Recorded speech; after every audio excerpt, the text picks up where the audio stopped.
Kalian pasti pernah ngeliat bangunan kuno, piramida, atau Stonehenge di Inggris. Nah, mungkin ada di antara kalian yang berpikir, ini mah pasti buatannya alien. Gak mungkin manusia zaman dulu bisa bikin seperti ini. Sedih sih, tapi bukan karena aliennya, tapi karena kita sering banget meng-underestimate nenek moyang sendiri.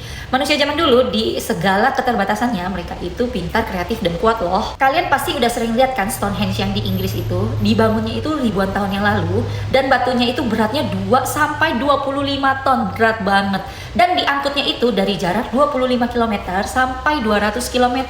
Kok ilmuwan tahu sih? Jadi batu Stonehenge ini tuh ada dua tipe. Yang pertama itu Sarsen Stone, itu 25 ton yang berat banget itu. Dan ada yang lebih kecil yaitu Blue Stone, itu beratnya sekitar 2-4 ton. Nah, yang bikin ilmuwan tahu kalau batu-batu ini tuh diangkut dari jarak 200 km adalah yang Bluestone ini. Kenapa? Karena analisis geologi nunjukin kalau batu ini tuh identik banget dengan batu yang ada di Presely Hill, Wales Barat, sekitar 240 km dari lokasi Stonehenge. Tapi kalau ditarik garis lurusnya itu cuma 200 km. Buktinya apa? Ya dibandingin komposisi kimia dan isotop batu Stonehenge dengan sampel batu yang ada di Presely Hills. Hasilnya itu perfect match banget, kayak punya DNA yang sama. Nah, ilmuwan jadi tahu deh kalau batu ini tuh diangkut dari jarak 200 km. Cara ngangkutnya gimana?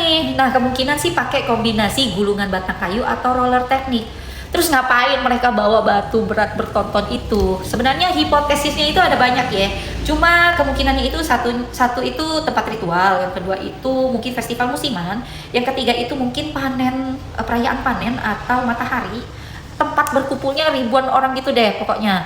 Nah, artinya apa? Mereka merayakan festival kebudayaan atau spiritual, kayak Coachella versi nenek moyang gitu deh. Tapi ini bedanya batu, bukan glitter dan crop top. Ada juga Göbekli Tepe di Turki. Jadi situs ini tuh lebih tua daripada pertanian deket situ. Jadi mereka tuh berkumpul karena butuh tempat ritual. Kuil dulu baru kota. Sepenting itu spiritual bagi mereka. Intinya apa? Ya di pilar batu raksasa yang beberapa lebih dari 10 ton itu ada ukiran hewan dan simbol-simbol yang rumit. Nah, tata letaknya juga melingkar seperti kuil atau tempat upacara gitu. Gak ada tuh tanda-tanda pemukiman permanen kayak perapian rumah, dapur, dan lain-lain. Tapi banyak banget tulang hewan dalam jumlah besar, tanda ada perayaan atau ritual penyembelihan. Interpretasi para arkeolog itu, mereka berkumpul di situ tuh musiman untuk melakukan ritual keagamaan, baru membangun pemukiman di daerah situ. Ngapain woi mereka mau gotong batu bertonton? Nah, sebenarnya yang bikin manusia maju itu bukan otot, tapi sharing kisah bersama. Kamu mau 1000 orang dorong batu 20 ton tanpa kren?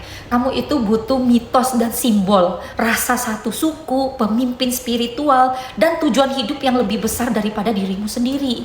Inilah superpower manusia, yaitu imajinasi kolektif. Dari sini muncullah cikal bakal agama. Manusia itu bisa kerjasama kalau kita percaya cerita atau narasi yang sama. Narasi itu adalah kekuatan. Kalau dulu manusia itu cuma hidup dalam kelompok kecil kayak hewan lain. Tapi setelah otak kita berevolusi, kita itu bisa membayangkan sesuatu yang enggak nyata tapi bisa dipercayai bersama. Contoh narasi zaman dulu ya, kita ini satu suku, anak dewa matahari, dan gunung ini tuh suci. Roh leluhur tuh tinggal di sini. Jangankan 100 hewan buat disembelih, ngangkut batu bertonton pun bisa diusahain.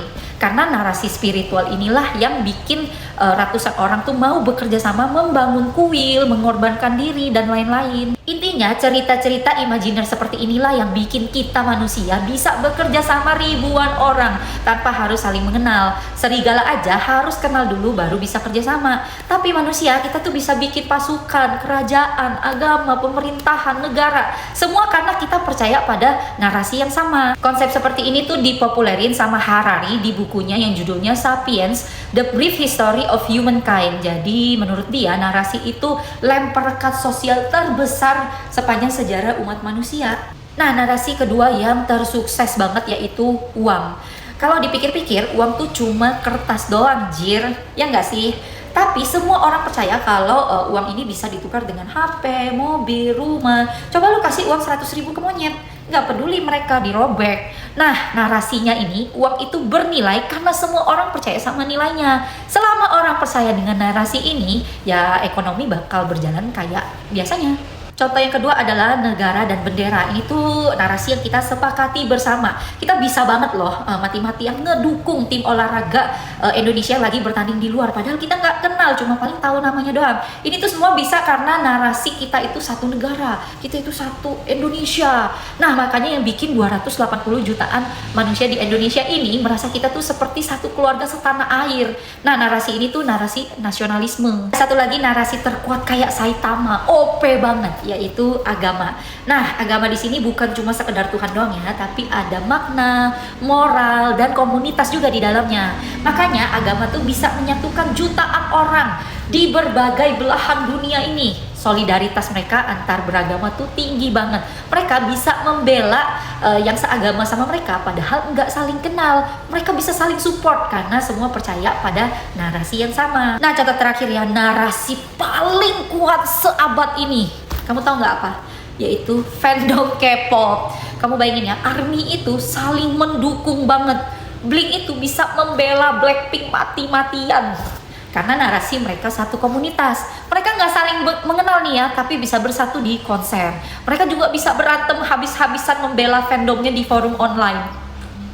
So ya, intinya kekuatan dari Homo sapiens adalah narasi. So thanks to narasi kita bisa sampai di titik ini.